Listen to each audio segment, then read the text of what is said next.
Welcome to this presentation on sex trafficking awareness and prevention, sponsored by Coweta-Fayette EMC and the Coweta Judicial Circuit District Attorney's Office. This presentation is by Heidi Cloud. She's got a background in criminal justice and working with sex trafficking survivors. I'm District Attorney Herb Cranford, and I hope you learn a lot from this presentation. First off, thank you guys for being here. We're talking about something that is very, very dear to my heart. I've spent the last 12 years as an advocate working with survivors. So for the last 12 years, I've spent most of my time with drug addicts, prostitutes, strippers, and sex trafficking survivors. So kind of hanging out with the normal people is a little bit odd to me. But I'm really happy to be here because we're talking about a very important subject. There is a lot of myths out there about what trafficking is.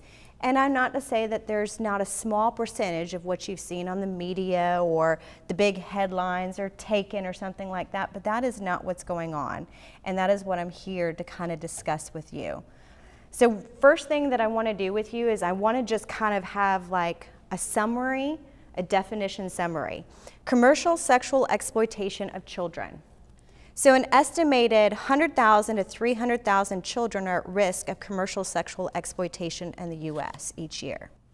According to the United States Office of Trafficking, sex trafficking is the recruitment, harboring, transportation, provision, obtaining, patronizing, soliciting of a person for the purpose of commercial sex act in which the commercial sex act is induced by force, fraud, coercion, or in which a person induced to perform such acts not the age of 18.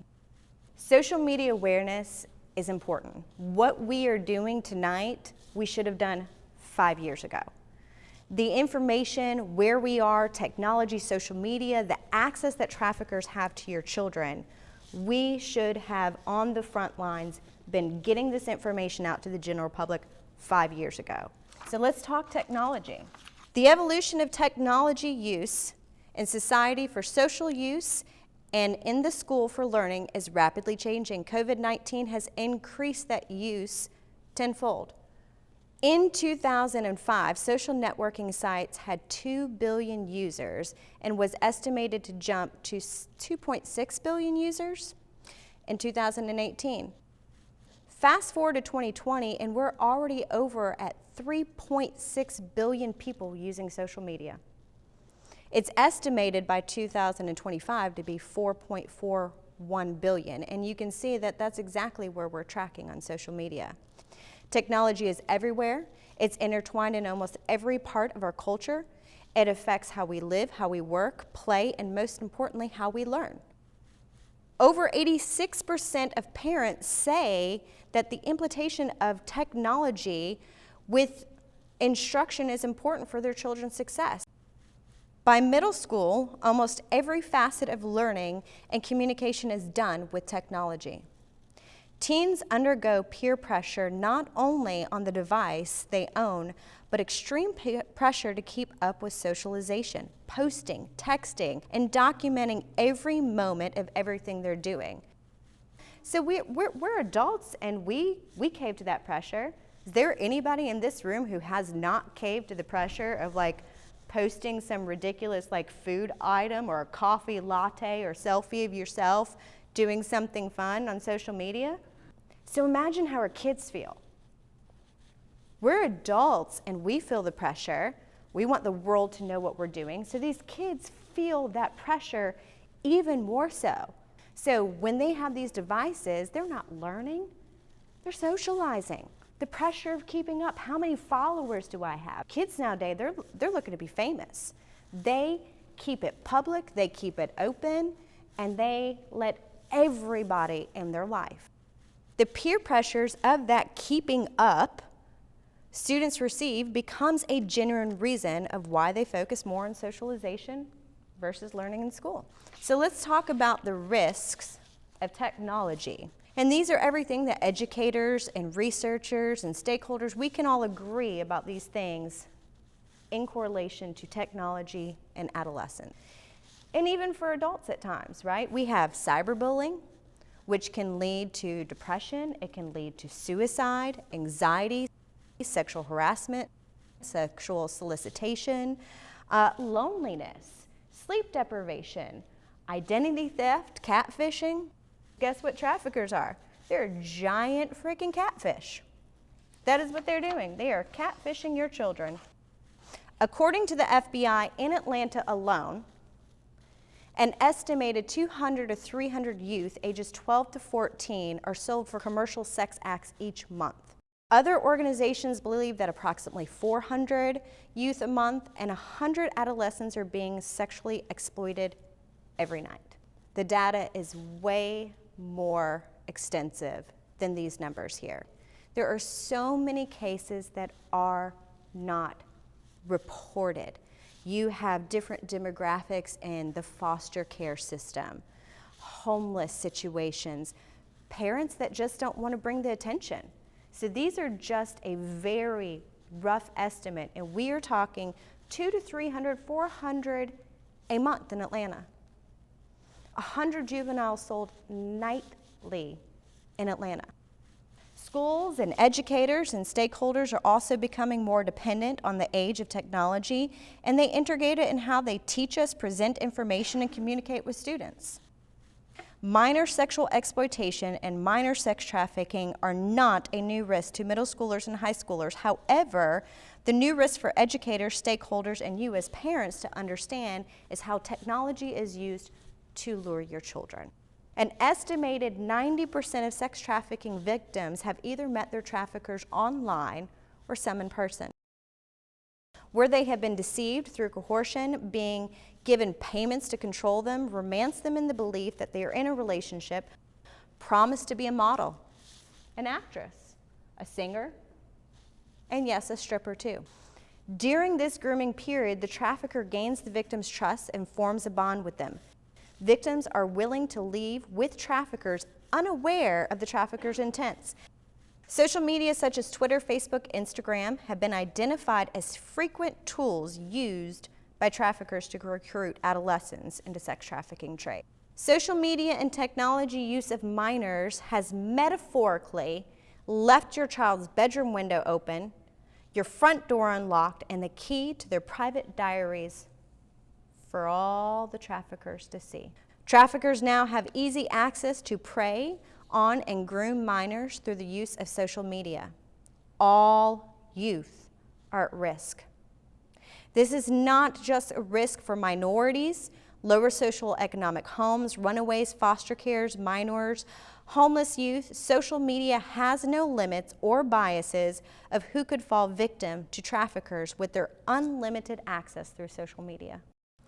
Instagram is probably the hottest one in my personal experience that these traffickers utilize constantly. Dating apps they use constantly. There's so many apps that as parents we really have to keep up with this stuff. There is one that is called Live Me, and this is very frightening to me. And the way that I learned about Live Me was working a case with a trafficker and following his different social media. And then next thing you know, he was on Live Me. And I was like, what the heck is Live Me? So if anybody remembers chat rooms, so take that fear of a chat room where you don't know where you're talking to, and then let's like throw in some cool like 2020 going live, right? You can go live on Instagram, you can go live on Facebook. So you have all these different people, right? And they go live. They go live and they talk, and there's no profile. There's no searching, not to say that whatever you put on a profile can't be completely fake, like these traffickers do, but there's still nothing tangible. There's nothing to see, a friends list. There's no checks and balances here. You just create this thing and you go live, and then people watch you and you get these followers, and then you add in exchange of currencies. So then you basically throw in a whole, we're doing a sex trade where I can pay you for things. And how many times I've logged in and watched young girls be solicited by men, and then you get these creeps on there and they're like, hey, I'll send you so many flowers and roses to start deep throating that popsicle. And then they do it.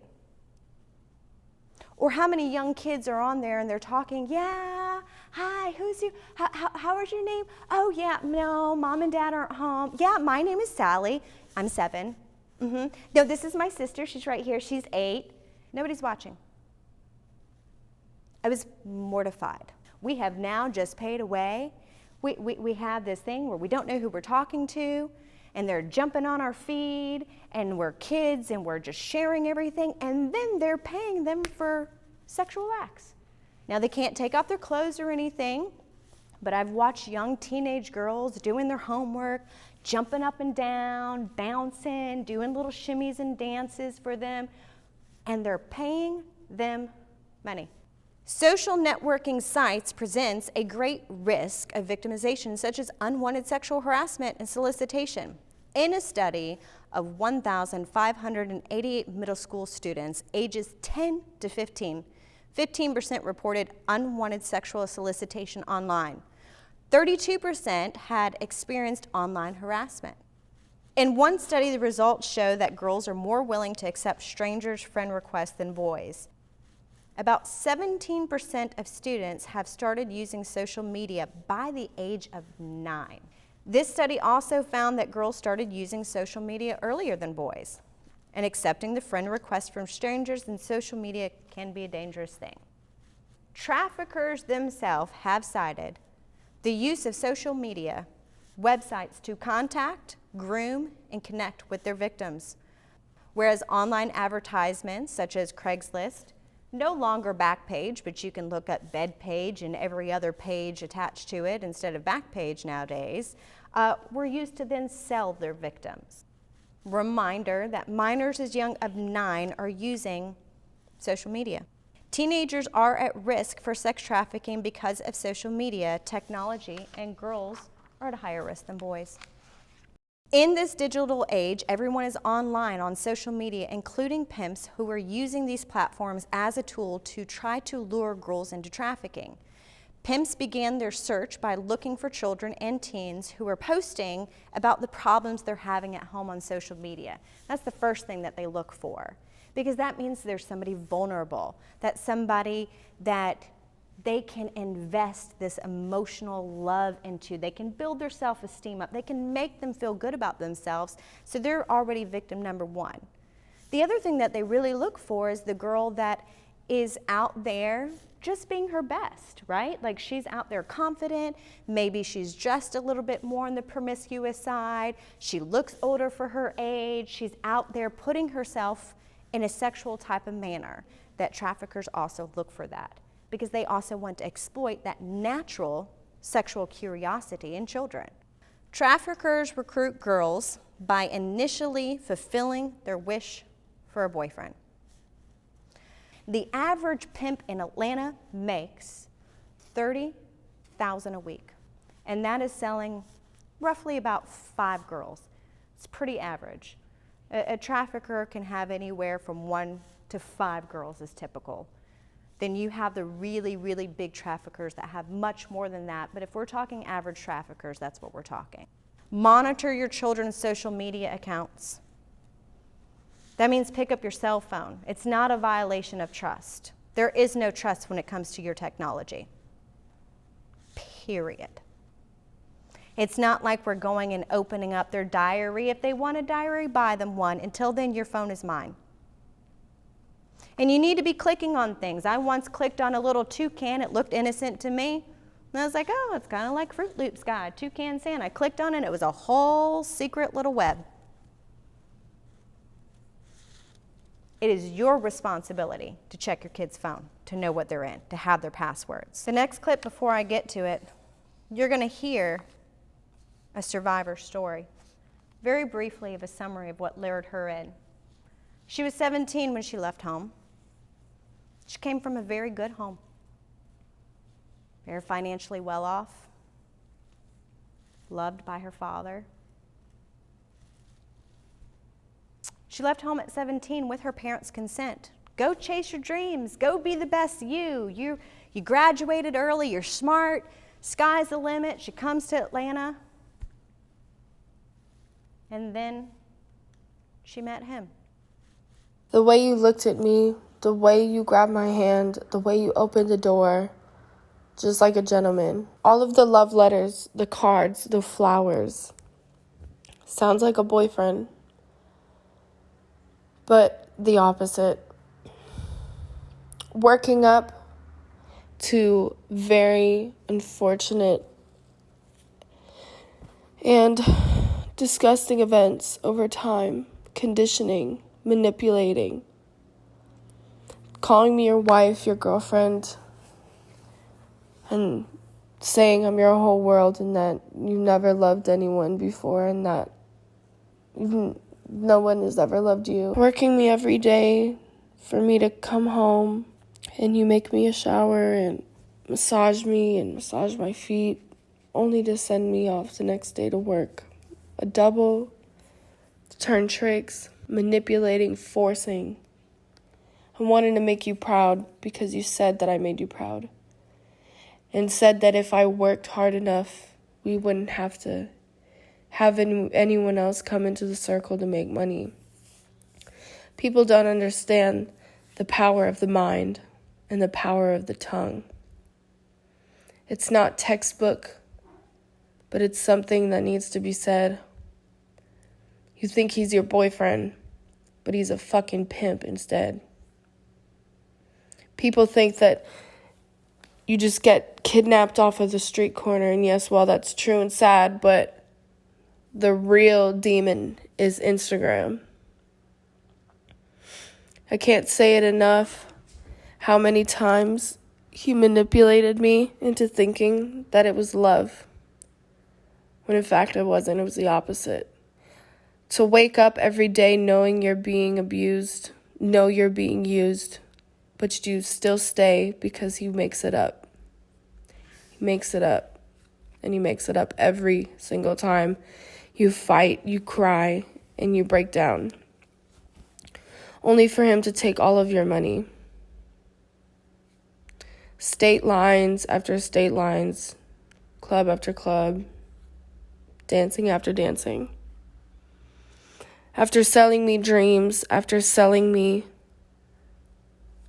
what I wanted to hear,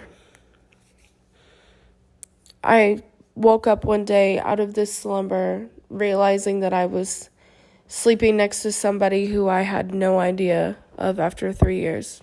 Who are you?